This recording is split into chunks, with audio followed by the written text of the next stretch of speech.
On va parler des mitzvot de la parashat Emor. La mitzvah positive, la première, c'est pour le Kohen à la mitzvah de se rendre impur pour les 7 proches. Il peut pas se dire je suis Kohen, j'ai pas le droit de mettre en contact avec les morts. Alors si c'est un des 7 proches, je vais pas me rendre impur. Il peut pas. Au contraire, il a la mitzvah. Il a même l'obligation. Donc les 7 proches, je rappelle, c'est le père, la mère, le frère, la sœur, l'épouse, le fils, la fille. Dieu préserve. Donc pour eux, il a la mitzvah de se rendre impur et même faire la kriya et faire etc. Voilà. La kriya, c'est la déchirure sur le vêtement. Voilà. Et c'est particulier pour le père, la mère. Bon, c'est pas le moment d'en parler maintenant. On a la mitzvah de sanctifier les Kohanim, c'est-à-dire de leur faire un certain honneur. Par exemple, les Chachamim ont institué que ceux qui montent en premier au Sefer Torah, s'il y a une discussion, s'il y a des Divrei Torah à donner, on les donne au premier au Kohen. S'il y a un Birkat Hamazon, ou faire le Zimoun, on donne ça au Kohen, on lui donne la priorité. Ce qui est marqué, Viyu Kodesh, on doit les considérer comme Kodesh. Voilà. Et même un Kohen qui a atteint d'une infirmité et qui peut pas servir au temple, quand même, on doit le respecter, on doit lui donner une certaine Kedusha. Voilà. Et alors maintenant, la question se pose, est-ce que par exemple, ça c'est pour les Dvarim chez Bekdusha, rentrer à la synagogue, des tas de choses qui concernent la Kedusha. Mais maintenant, est-ce qu'on doit laisser la priorité à un Kohen qui fait la queue à la poste, à la banque ou à l'hypermarché? Alors ça, c'est une discussion dans les poskim. On va pas rentrer là-dedans. En tous les cas, une chose est certaine. Pour les choses de Kedusha, on doit donner de sainteté, de Torah, de Mizvot, on doit donner la priorité au Kohen. Et même si c'est un Kohen qui n'est pas un super Talmid Chacham, il montera avant même un grand rave au Sefer Torah. Voilà.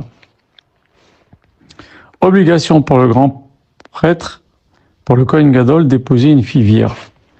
Alors c'est que pour le Kohen Gadol. Le Kohen normal n'est pas obligé d'épouser une fille vierge. Alors pourquoi le Kohen Gadol, on va lui demander d'épouser une fille vierge? Parce que lui, il doit avoir des pensées pures. Il peut se marier qu'avec une fille qui a des pensées pures. Et lui, le représentant de la nation devant Hachem, il va rentrer dans le Kodesh HaKodashim, il faut qu'il se marie avec une femme qui n'a jamais pensé à un autre homme. Alors quand on nous dit une fille vierge, c'est pas une fille vierge de 18 ans ou de 20 ans, c'est une fille vierge de maximum 14 ans.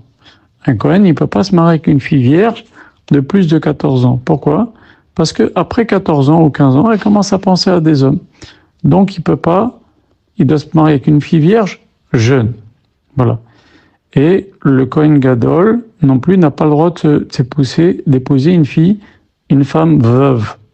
Pourquoi?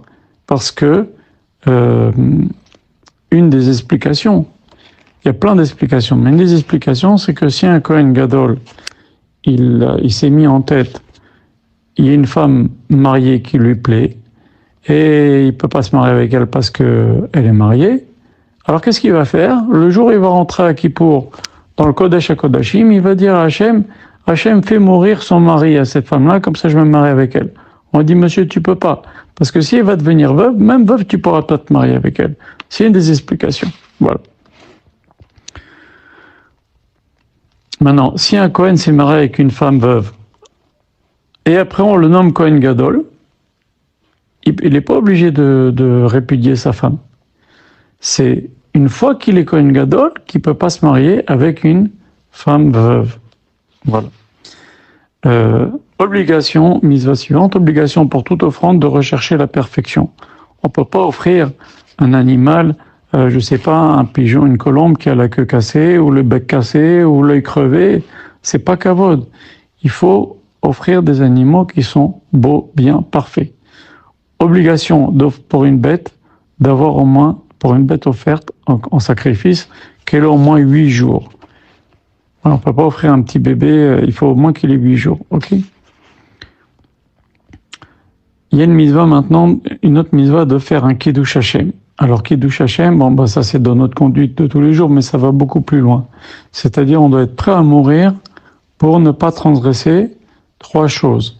C'est l'idolâtrie, la débauche et si on nous dit tue quelqu'un ou je te tue, on doit se laisser tuer. Et un juif qui se laisse tuer pour ces 3 choses-là, il fait la mitzvah de Kiddush Hashem. Et s'il le fait pas, et si par exemple, il fait de l'idolâtrie parce qu'on le menace de mort, il a pas fait cette mitzvah-là. Voilà. Alors maintenant, est-ce qu'une femme, si on la menace d'être tuée ou de faire de la débauche, est-ce qu'elle est obligée de se laisser tuer? Non, c'est que les hommes. Mais si une femme, on lui dit tue quelqu'un ou on lui dit fais de l'idolâtrie, elle a la même mitzvah que l'homme, elle doit se laisser tuer pour cela. Alors maintenant, quand est-ce qu'on fait la mitzvah de Kiddush Hashem? C'est s'il y a 10 juifs qui sont témoins. Bon, il y a beaucoup de détails dans ces lois, on va pas rentrer, on va essayer d'avancer. Ok? Maintenant, si l'intention de la personne qui nous force à transgresser la Torah, c'est de nous détourner de la Torah. Alors là, on doit être prêt à mourir, même pour... Il nous dit, par exemple, fais-le lacet en commençant par le pied gauche au lieu du pied droit, comme nous dit la halakha. Et même pour ça, on doit se laisser tuer. Parce que si l'intention est de nous écarter de la Torah, alors même pour une bricole, on doit se laisser tuer. Voilà.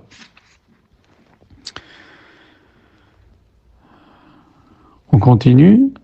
La mitzvah de se faire considérer, donc c'est Yom Tov, le premier jour de Pessah. Et pourquoi Akash Baruch Hu nous a demandé de faire aucun travaux ce jour-là? Je rappelle que on a le droit, le Yom Tov, par rapport à Shabbat, c'est exactement la même chose. La seule chose qu'on a le droit de faire le Yom Tov, c'est tout ce qui concerne se nourrir, cuisiner, mettre au four, etc. Et donc allumer le feu, on a le droit, et également porter. Voilà. Donc maintenant, pourquoi Hachem il a voulu qu'on fasse un jour de Yom Tov, un jour de repos, un jour où on ne travaille pas, un jour où on ne fait pas de travaux? Parce que il faut que la personne, Chachamim ont dit, En Yom Tov, En Shabbat ve Yom Tov, le Shabbat et Yom Tov ont été donnés aux Bnei Israël seulement pour qu'ils aient le temps d'étudier la Torah. Donc si quelqu'un, par exemple, le Yom Tov, il papote, il rigole, il perd son temps, tout le but de Yom Tov, il le perd. Le but de Yom Tov, c'est que la personne ait le temps de méditer sur les fêtes, sur l'importance de la fête, les miracles qu'on a eus pourquoi il y a eu Pessah, etc. Et donc ça nous permet d'arriver à remercier Akadosh Baruch Hu, glorifier Akadosh Baruch Hu qui nous a fait ces miracles. Mais si la personne, c'est pour ça qu'Hachem a donné ces mitzvot, ces jours de repos. Voilà. Il y a une mitzvah d'apporter une offrande particulière durant les 7 jours de Pessah, ce qu'on appelle le Korban Moussaf. Comme aujourd'hui on peut pas, toutes les fois on est obligé d'apporter un Korban Moussaf, comme le Shabbat, comme le Yom Tov, le Chol HaMoed, etc. Alors nous on l'a remplacé par la Tfila de Moussaf. Voilà. Abstention de travail le 7e jour de Pessah, pour la même raison, c'est le jour où on a traversé la mer, etc. Et je rappelle, le 7e jour de Pessah, c'est le seul Yom Tov, 7e jour et 8e jour en Chutz La'aretz, c'est le seul Yom Tov où on ne doit pas faire Shechianu pendant le Kiddush. Même Rosh Hashanah, tous les autres Yom Tov, on fait Shechianu. Ok? Offrande de l'Omer le 2e jour de Pessah. Donc quand nous, en Chutz La'aretz, on fait le 2e Seder, en Eretz Israël, c'est la sortie du premier jour, il y a la mitzvah d'apporter le Korban à Omer. Alors qu'est-ce que c'était? C'était de l'orge qu'on allait cueillir dans les champs à côté de Jérusalem, et que le Kohen, en grande assemblée, il venait accompagné par les Chachamim, etc. Il prélevait, il coupait une branche, il coupait des tiges d'orge, et il en faisait de la farine, il la pilait, etc. Et il en faisait de la farine, et il offrait ça, ce korban, la nuit qui suivait la sortie. Donc on fait, nous, le premier seder. Quand nous, on fait le deuxième seder, en Eretz Israël, ils apportaient ce sacrifice-là au temple. C'est un sacrifice de farine. Ok? Et pourquoi maintenant ça faisait en grande assemblée? Parce que il y a marqué dans la Torah, vous apportez le korban à Omer, mimachorat à Shabbat, le lendemain de Shabbat. Le Targum Onkelos, il dit le lendemain de Yom Tov. Même si la Torah dit c'est le lendemain de Shabbat, c'est le lendemain de Yom Tov, le premier jour de Pessah. Et comme ça aussi les Chachamim ont été doresh. Alors comme les Zoukim, les gens qui ne croient qu'en la Torah écrite, ils se disent le lendemain de Shabbat, on fait Pessah, on attend le Shabbat qui est après Pessah, Et le dimanche, on apporte ce korban omer. C'est comme ça qu'ils croient. C'est pour ça que, par exemple, vous prenez les catholiques, eh ben, ils font le lundi de Pâques. Pourquoi? Parce que pour eux, le Shabbat, c'est quand? C'est dimanche. Le lendemain de Shabbat, le lendemain de leur Shabbat, le lendemain du dimanche, c'est le lundi. Ils font donc le lundi de Pâques. Et 50 jours après, ils font le lundi de Pentecôte. Pourquoi? Parce qu'ils nous disent, eux, ils prennent le texte stricto sensu, même à Chorat, à Shabbat, le lendemain de Shabbat. Donc pour eux, le Shabbat, c'est le dimanche. Et donc, ils font ça le lundi. Et ils fêtent lundi de Pâques, lundi de Pentecôte. Voilà pourquoi. Mais nous, c'est le lendemain de Shabbat. Ce Shabbat-là que la Torah dit, c'est le Yom Tov de Pessah. Donc, voilà. Maintenant, les Kohanim, ils devaient, la veille de Pessah, aller chercher où on allait faucher l'orge, faucher ces tiges d'orge pour faire ce korban. Voilà. Donc, c'était la mitzvah. Elle était confiée aux Kohanim, mais les Bnei Israël devaient tous se soucier qu'elle soit bien faite. Voilà. L'obligation de compter l'Omer, on est en plein dedans, il faut compter les jours et les semaines. Et pourquoi? Parce que ça nous permet de prendre conscience qu'on est dans l'attente de Shavuot. Et quand on compte, on montre qu'on est dans l'attente. C'est une très grande kedusha de compter l'Omer. Et alors maintenant, la question se pose, pourquoi on ne ferait pas un compte inverse? Au lieu de dire aujourd'hui le premier jour du Homer, demain deuxième jour du Homer, on pourrait dire autrement. Aujourd'hui, il nous reste 49 jours avant Shavuot. Le lendemain, il nous reste 48 jours avant Shavuot. Alors pourquoi les Chachamim n'ont pas fait comme ça? Parce que faire comme ça casse le moral. Ah, il reste tellement longtemps. Tandis que quand on va en progressant en premier jour, deuxième jour, troisième jour, ça donne on sent qu'on approche. On sent mieux qu'on approche. Et donc, c'est une mitzvah de compter debout.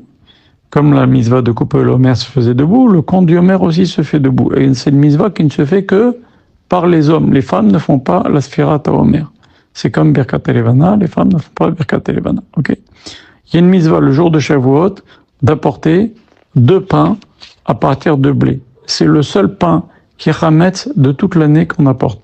Même les lechem apanim qu'on apportait chaque Shabbat, tous les offrandes que l'on offre à partir de blé dans le temple, c'est tout matzah.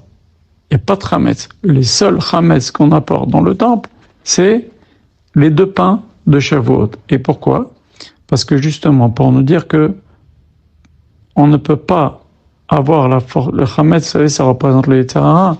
On a la force de dominer le Yetzer Hara que grâce à la Torah qu'on a reçue à Shavuot. Interdiction de faire tous travaux de Shavuot, c'est ce qu'on a dit, pour se préparer, pour réfléchir, pour prendre conscience, pour remercier Hachem. Voilà. Abstention de tout travail le jour de Rosh Hashanah. On a un sacrifice spécial à Rosh Hashanah, tout ça c'est des mitzvot qu'on a eu dans Parashat Emor. Le jour de jeûne de Kippour.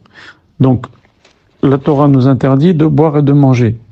Les Chachamim ont rajouté d'autres choses. Mais on est chayav karet que si on mange, on boit et on fait toutes les mal. C'est comme Shabbat.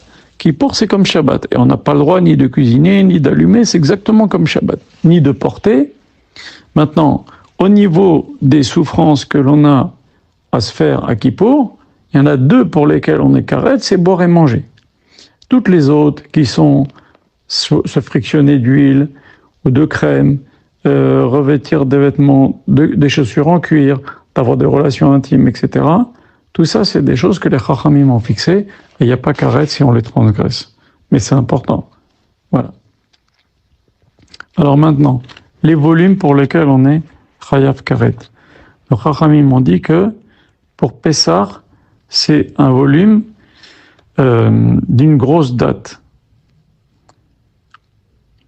Et c'est plus important que le volume qui est interdit, par exemple, pour une matzah, pour du chametz. Okay, quelqu'un qui mange du chametz, c'est interdit même 1 gramme de chametz, même 1 micron de chametz. À partir de quand la personne elle est karet, c'est si elle mange 30 grammes. Alors pourquoi pour le jeûne du Kippour, c'est plus que 30 grammes, c'est le volume d'une date. Pourquoi? Parce que pour être rassasié, il faut plus que 30 grammes. Il faut au moins un peu plus que ça. En tous les cas, c'est les personnes qui sont malades et qui sont obligées de manger. Alors ils doivent manger moins que 30 grammes, comme ça on est tranquille. Pareil pour la boisson. Il y a certains shiurim, c'est 40 centilitres. Enfin bon, ça on en reparlera à un moment de Kippour. Voilà.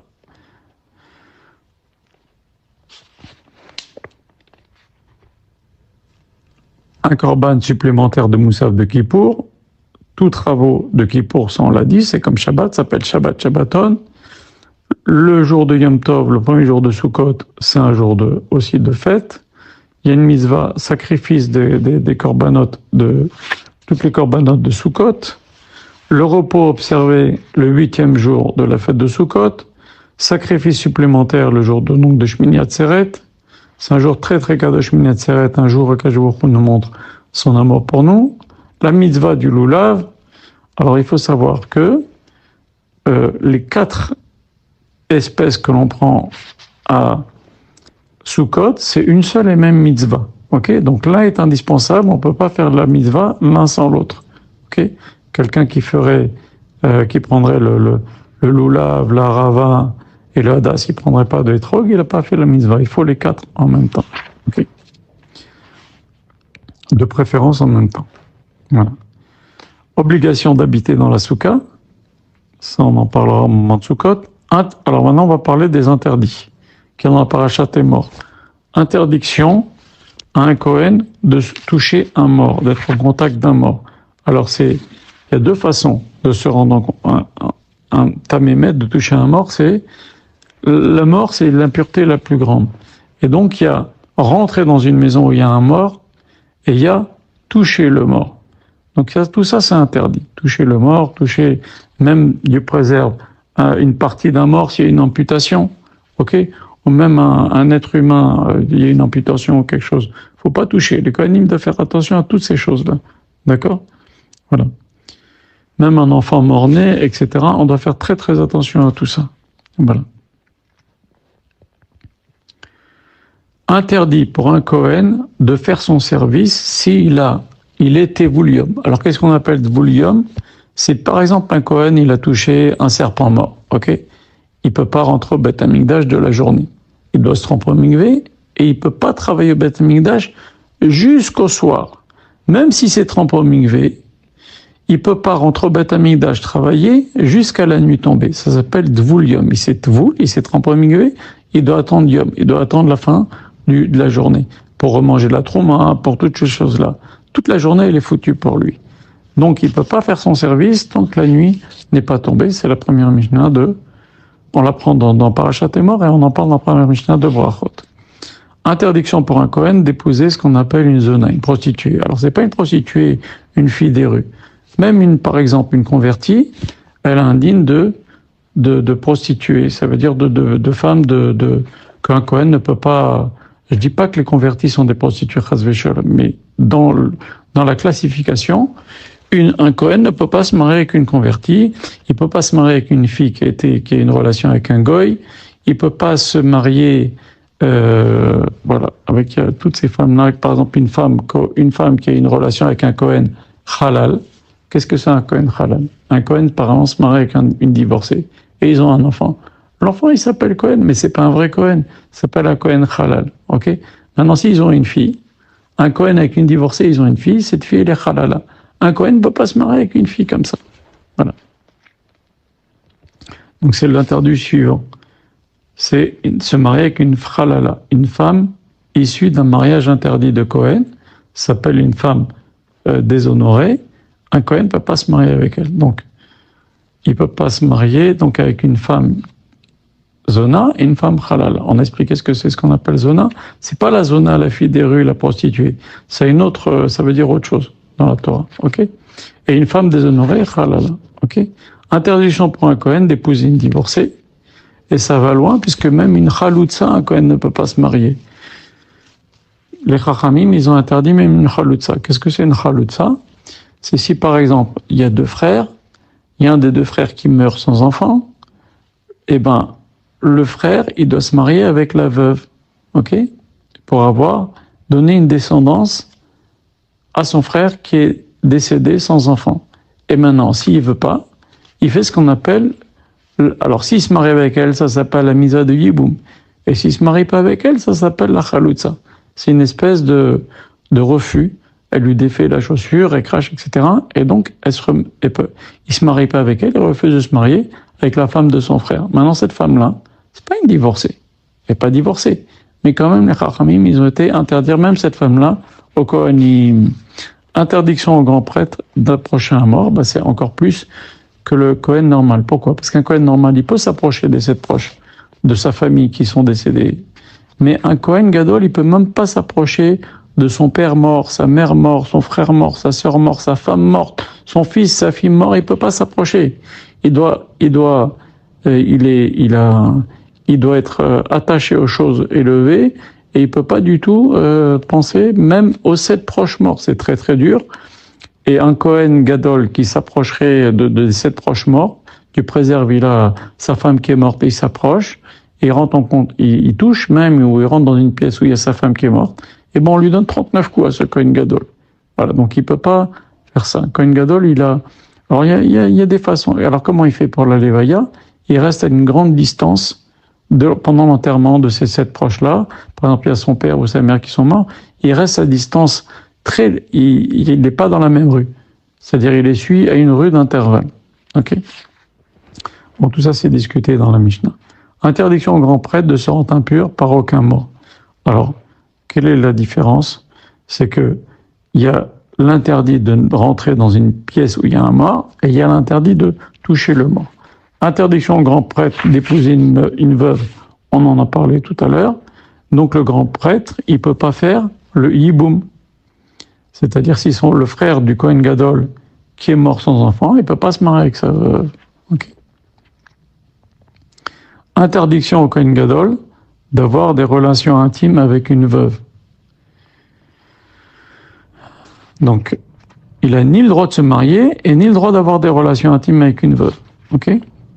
Interdiction à un Kohen atteint d'infirmité de servir dans le temple. Un Kohen, par exemple, qui a l'œil crevé, qui a, je sais pas, qui lui manque une jambe, il lui manque un bras, il peut pas servir dans le temple. Pourquoi? Parce que le temple, quand les Juifs rentrent au temple, ils doivent être impressionnés. S'ils voient un Kohen qui lui manque une jambe servir au temple, ça va désacraliser le temple. Donc, la Torah interdit ces choses-là. Voilà. Alors, le Kohen qui a une infirmité, il peut manger des sacrifices que les autres Kohanim ont apportés si c'est son... Vous savez que les Kohanim, ils servent 2 semaines par an au temple. Donc il y a par exemple telle famille, elle sert 2 semaines, maintenant et dans 6 mois. L'autre famille, maintenant et dans 6 mois. Donc ça a été partagé comme ça. Bon, maintenant je sais pas comment on va faire quand le temple va être reconstruit, mais ça se passait comme ça quand il y avait le temps. D'accord? Et il y a d'autres choses encore qui sont interdites. C'est pas seulement les choses visibles, même les choses pas visibles, comme par exemple la surdité, la folie, l'épilepsie et quelqu'un qui a une affection mentale, il est fou. Un Kohen fou, il peut pas travailler au Beth Amikdash. Voilà. Maintenant, si un Kohen, par exemple, il a fait une greffe de rein, on lui a enlevé un rein, par exemple, eh ben, il peut travailler au Beth Amikdash parce que ça se voit pas. Un Kohen qui a une opération de l'intestin, eh ben, des plaques pour lui tenir l'intestin, eh ben, il peut servir au Beth Amikdash parce que ça se voit pas. Ok? Un Kohen qui est vieux, de toute façon, il y a des âges. À partir d'un certain âge, le Kohen, à partir de, je crois, 50 ans, il peut plus travailler au Beth Amikdash. Voilà. Donc, un Kohen qui tremble aussi, pareil. Un Kohen qui a pas de barbe, il peut pas travailler au Beth Amikdash. Voilà. Il y a une discussion, est-ce qu'un Kohen gaucher peut travailler au Beth Amikdash? Il y a une discussion. Alors, la même interdiction, même si c'est une infirmité passagère, ça aussi, ça fait partie des 613 mitzvot. Pas seulement une infirmité définitive, mais même une infirmité passagère, il pourrait pas travailler au Beth Amikdash. Par contre, il peut travailler, il peut aider, il peut trier le bois, etc. dans le temple, mais pas apporter les sacrifices. Voilà. Alors maintenant, interdiction au Kohen atteint d'infirmité d'entrer dans le temple. Birklal, il peut même pas rentrer. Alors qu'est-ce que c'est aussi? Un Kohen qui travaille au Beth Amikdash n'a pas le droit de rester plus que 30 jours sans couper ses cheveux. Tous les 30 jours, un Kohen il doit avoir les cheveux coupés pour travailler au Beth Amikdash. Moins de 30 jours, ok? Interdiction à un Kohen impur de faire son service, on a vu tout à l'heure. S'il est impur, ça dépend de l'impureté. Si c'est une grosse impureté comme il a un contact d'un mort, par exemple sans faire exprès, un Kohen il est dans un avion et il y a un mort dans l'avion. Alors c'est pas de sa faute. Il est dans un avion, alors il doit faire la bâche rousse et ça dure 8 jours.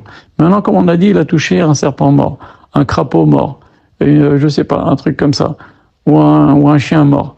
Alors, il se trempe au mikvé, il n'y a pas besoin de bâche rousse pour ça. Il se trempe au mikvé, et le soir, il peut rentrer à la tombée de la nuit, il peut recommencer à manger de la trouma, à servir dans le temps. Ok? Interdiction donc un Kohen impur de consommer la trauma, ça on vient d'expliquer. Interdiction au profane de consommer la trauma. La trauma c'est quoi? C'est quand un type il a un champ, il a récolté par exemple dans son champ 1 tonne de blé, il doit prendre une petite partie et la donner au Kohen. Ok? Et cette petite partie-là, ça s'appelle la trauma. Et on peut pas manger, il peut pas rien toucher de sa récolte tant qu'il n'a pas donné la trauma. Après, il doit donner le maaser, 10% au Lévi. Ok? Lévi, sur ces 10%, il va prendre une partie, 10% des 10% qu'il a reçus, il doit aussi le reverser au Kohen. Voilà. Donc, tant que les prélèvements ne sont pas faits, on ne peut pas manger. C'est très très grave. On va en parler. Ok? Donc, un Israël qui mangerait la part du Kohen, un Kohen par exemple, un Israël, il a un champ, il a récolté 1 tonne, il a pris une grosse poignée, 2-3 grosses poignées, il a dit ça c'est la trauma pour le Kohen. Il n'y a pas de shiur pour la trauma. Ok? Les Chachamim ont fait ce qu'il y a des shiurim, mais Minatora, il n'y a pas de shiur. Alors maintenant, si il a prélevé, il a dit ça c'est pour le Kohen, je vais le donner à monsieur Cohen. Ok? Et il y a quelqu'un qui vient, un homme, une femme, il vient et il le mange. C'est extrêmement grave. C'est extrêmement grave. La personne, elle encourt la peine de mort, Midashamaim, les Chacham. Le Bedin ne peut rien faire, c'est Hachem qui va la tuer, cette personne-là. C'est grave, c'est très très grave. Ok? Ça, on parle à l'époque où il y a le temple, à l'époque où il y a tous les juifs qui vivent en Eretz Israël. Aujourd'hui, ça ne s'applique pas. Ok? Un type qui mangerait de la trauma, il n'a rien. Ok? Interdiction à un employé du Kohen de manger la trauma. Maintenant, l'esclave du Kohen peut manger la trauma. Ok? Le fils, la fille, la femme peuvent manger la trauma. D'où on apprend la Torah, il n'y a pas marqué que la femme du Kohen peut manger la trauma, mais on déduit ça de l'esclave. De même que l'esclave, il a acheté avec de l'argent, il peut manger la trauma. La femme aussi, elle a été achetée avec l'argent, puisqu'elle a donné la bague, Arad Mekou de Shekli, et donc, Chazvé Shalom, la femme, c'est pas un esclave, mais ça s'appelle Kinyan Kaspo. Elle a été achetée avec l'argent, donc elle peut manger la trauma, même si c'est pas marqué dans la Torah.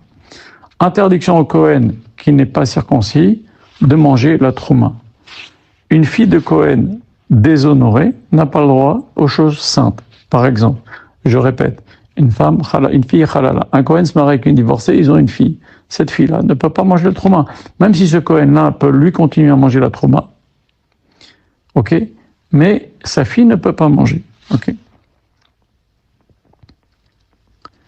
Alors, l'interdiction de consommer du tevel. Alors, il faut savoir ce que c'est le tevel. Qu'est-ce que c'est le tevel? C'est les fruits sur lesquels on a prélevé ni la trauma pour le Kohen et ni le 10e pour monsieur Lévi. Et donc, si quelqu'un qui mange ça, c'est très très grave. Voilà. Donc, si on a enlevé déjà la part du Kohen et on mange, c'est pas Chayav Mita. C'est Chayav Mita Bidei Shamaim, c'est-à-dire Hachem il va s'occuper de tuer cette personne-là s'il y a la part du Kohen qui n'a pas été prélevée. Si la part du Kohen a déjà été prélevée, mais pas la part du Lévi, il n'y a pas de Chayav Mita. Mais c'est un sort très grave quand même. Ok? Et là, on parle seulement que de la récolte en Eretz Israël. Tout ce que j'ai dit sur la trauma, ça ne concerne que les fruits ou la récolte d'Eretz Israël, et encore seulement que les céréales, le vin et l'huile. Ok? Selon le Rambam, en tous les cas. Voilà.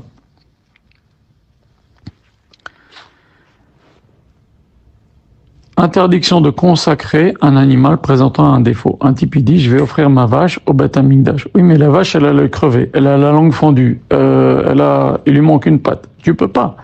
On peut apporter un sacrifice au temple que le plus bel animal, un bel animal dans son cheptel. On peut pas, voilà. Deuxièmement, maintenant un type il dit, je vais apporter cet animal au temple. Et puis, qu'est-ce qu'il fait pour qu'il soit pas apporté? Il va aller lui couper la lèvre. C'est passé comme ça dans l'histoire de Kamsa et Bar Kamsa, ça s'est passé comme ça. Qu'est-ce qu'il a fait? Il a pris la bête qui était consacrée, il lui a coupé la lèvre, alors d'un seul coup, maintenant la bête, elle peut plus être apportée. Donc ça, on n'a pas le droit, une bête qui a été consacrée, de la rendre impropre au sacrifice, en lui créant un défaut. Ok? Interdiction de sacrifier un animal qui est infirme, interdiction de brûler sur l'autel les graisses d'un sacrifice. Supposons maintenant quelqu'un, il n'a pas obéi, il apporte un sacrifice d'un animal infirme. et ben on peut pas apporter le sang et tout ça, on peut pas, la graisse. Donc on continue. L'interdiction de la castration. On n'a pas le droit de castrer un homme et ni un animal. Ok? Et on peut pas non plus demander à un goy de le faire. Ok? Alors maintenant, si un goy il est venu, il a fait la castration d'un taureau, alors on a le droit de le manger. Mais nous, on peut pas aller lui dire de le faire. D'ailleurs, ça s'appelle un bœuf une fois qu'il a été castré. Ok? Non. Est-ce que une femme elle peut faire une castration? Je sais pas, couper, enlever les ovaires ou pour pas tomber enceinte? Elle a le droit. C'est pas une halakha, ce que je dis. Il faut vérifier, mais a priori oui, puisque la femme, en tous les cas, le Sefer Achinor dit que oui. Pourquoi? Parce que la femme n'a pas le mitzvah d'avoir des enfants. L'interdit de castration, c'est pour les hommes. Ok? Interdiction d'offrir un sacrifice atteint d'infirmité au nom d'un non-juif. Un non-juif qui vient, il apporte un sacrifice qui a un œil crevé, etc. On n'a pas le droit de l'accepter. C'est toute l'histoire de Kamsa et Bar Kamsa. Et là, exceptionnellement, ils auraient dû l'accepter, même si c'est interdit par la Torah. Pourquoi? Parce que ça déclenchait la fureur des Romains, et il est venu, il a détruit le temple. Ils ont demandé à un Chacham de l'époque, ils lui ont dit, alors on n'accepte pas ce sacrifice. La Torah l'interdit. Et lui, il a dit, moi je suis trop humble pour prendre une telle décision. Et les Chachamim m'ont dit, à cause de son humilité, le temple a été détruit. Pourquoi? Parce qu'il valait mieux transgresser cet interdit-là de la Torah, accepter un sacrifice, le sacrifice que l'empereur romain a apporté, il était bien. Mais c'est à Kamsa ou Bar Kamsa, un des deux, qui lui a tranché la lèvre, il a rendu interdit, il a rendu infirme, et donc on n'avait pas le droit de l'apporter. Mais là, pour éviter qu'il y ait une guerre avec les Romains, il fallait l'accepter. Voilà. Donc des fois, être trop humble, c'est pas génial. Interdiction d'abattre une bête et son petit le même jour. Voilà. Hachem, il a voulu créer en nous des sentiments de clémence. On peut pas tuer la mère et le bébé. Vous savez que il y a un jour, les animaux, ils ressentent. Il y a des expériences de fait avec des chats. On a pris un chat, on l'a mis à 100 km de son petit, on a tué le petit, et ben la mère, elle s'est mise à crier au moment où on a tué le petit. Elle est à 100 km. Donc les animaux, ils ressentent. Ça, c'est des expériences qui ont été faites. Donc c'est terrible, mais c'est comme ça. Alors maintenant, quand on vend un type qui est commerçant de bêtes, un vendeur de bétail, s'il vend la mère et le petit le même jour, il doit dire, voilà, c'est lui qui m'a acheté la mère, c'est lui qui a acheté les petits, mettez-vous d'accord parce qu'on n'a pas le droit de tuer la mère et le petit le même jour. Maintenant, est-ce qu'on a le droit de tuer le père et le petit le même jour, le taureau et le veau le même jour? Rabbi Yehuda dit que oui, c'est mieux d'éviter. Voilà. L'interdit de Chilul Hashem, ça on a dit, on en a parlé tout à l'heure, maintenant il y a une mitzvah positive de la mitzvah de faire un Kiddush Hashem, et il y a un interdit de faire un Chilul Hashem. Beaucoup de mitzvot, comme on a dit hier dans les audios pour ceux qui ont écouté, il y a la mitzvah positive et l'interdit qui sont liés l'un à l'autre. Comme ça, quand quelqu'un il respecte la chose, il respecte et la mitzvah négative et la mitzvah positive. Voilà. Ça donne plus de force. Alors maintenant, il y a des nuances.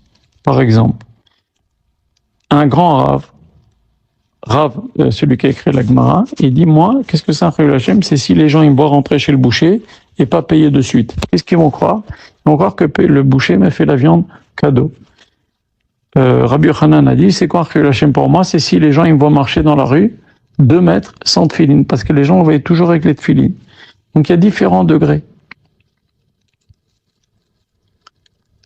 Voilà. Alors par exemple, est-ce qu'un rab, par exemple, un Talmid Racham, il arrive à 5 heures du matin, et ici il va à 7 heures du matin, il arrive à l'aéroport, et s'il arrive à la tefila, il va arriver au milieu de la tefila, par exemple. Supposons que dans sa ville, le temps d'arriver, il va arriver au milieu de la tefila, il n'y a qu'un seul minyan. Est-ce qu'il vaut mieux est-ce qu'il a le droit de prier à la maison? Oui, il a le droit de prier de la maison. Pourquoi? Parce qu'ils vont arriver au milieu du minyan, les gens ils vont parler. Les gens ils vont dire, ah, t'as vu le rab, il s'est levé tard. Les gens ne savent pas qu'il arrivait à 4 heures du matin ou à 6 heures du matin et que c'est un cas de force majeure. Les gens vont commencer à juger. Donc lui, il a le droit de prier à la maison parce que s'il va arriver au milieu de la prière, ça va faire un espèce de mini Chilul Hashem. Mais ça, c'est la sottise. Les gens ne doivent pas juger. Quelqu'un qui arrive au milieu de la tefila Tu sais pas, peut-être qu'il est malade, peut-être qu'il a un problème, peut-être qu'il a un cas de force majeure. Tu sais pas, c'est pas par fainéantise qu'il arrive en retard à la prière. Donc faut pas juger les gens qui arrivent en retard à la prière. Interdiction de faire un travail le premier jour de Pessah. Pour les raisons qu'on a dites tout à l'heure. Si on pouvait faire des travaux ces jours-là, comment on va faire la fête? Comment on va se rappeler de la sortie d'Égypte, etc. Comment on va parler? Comment on va étudier? C'est des jours, des jours de vacances où on peut étudier la Torah. Alors maintenant, il faut savoir que la Torah nous a donné une exception. C'est quoi? C'est ce qu'on a dit tout à l'heure aussi. Ochal nefesh, tout ce qui concerne la nourriture. C'est, par exemple, cuire, mettre au four, allumer le feu. Maintenant, il y a des choses. Est-ce que, par exemple, on a le droit de chauffer de l'eau pour prendre une douche? Le Yom Tov, on a le droit. Voilà. Maintenant, tout ce qui peut être fait la veille, on n'a pas le droit. Je vous dis en très grand résumé, hein, c'est une macérette entière qui parle de ça. Betsa parle de Yom Tov. Par exemple, je peux pas aller cueillir une pomme le Yom Tov. Ah, mais c'est pour manger. La Torah nous a permis de manger, de préparer des choses qui servent à manger. Oui, mais tu peux le faire la veille, alors t'as pas le droit. Hein. Okay. Tout ce qui peut être fait la veille, on n'a pas le droit le Yom Tov. Et donc, par conséquent aussi, si on a le droit de porter, si par exemple mon copain, il a pas de quoi manger, j'ai le droit de lui porter. Donc, on a le droit de porter le Yom Tov. Des choses qui nous servent, de préférence. Voilà. Donc on a le droit de porter un loulav, on a le droit de porter un Sefer Torah, on a le droit de porter un enfant le jour de la Brit Mila, le Yom Tov, tout ça on a le droit, d'accord? Mais par exemple, comme on a dit, ni cueillir, ni arracher des légumes dans le potager, ni affûter un couteau, toutes les choses qui peuvent être faites la veille, on n'a pas le droit le Yom Tov, même si ça sert à manger. Interdiction de faire un travail le 7e jour de Pessah, interdiction de consommer la nouvelle récolte avant qu'on ait apporté le Korban à Omer. Voilà. Et on parle des nouvelles récoltes de froment, seigle, orge, avoine et sarrasin, les 5 espèces de céréales. Ok. Interdiction de manger des grains torréfiés jusqu'à qu'on ait apporté le korban à Omer. Interdiction de manger des épis grillés jusqu'à qu'on ait apporté le korban à Omer. Donc c'est le 16 Nissan. Ok. Interdiction de faire aucun travail le jour de Shavuot, c'est Yom Tov. Interdiction de faire aucun travail le jour de Rosh Hashanah, parce que c'est un jour de Tchouva. Donc Hachem, il a fixé un jour de Yom Tov. Il n'y a pas de Hallel à Rosh Hashanah parce qu'on est un jour de jugement. Interdiction de tout travail le jour de Kippour, c'est Shabbat Shabbaton.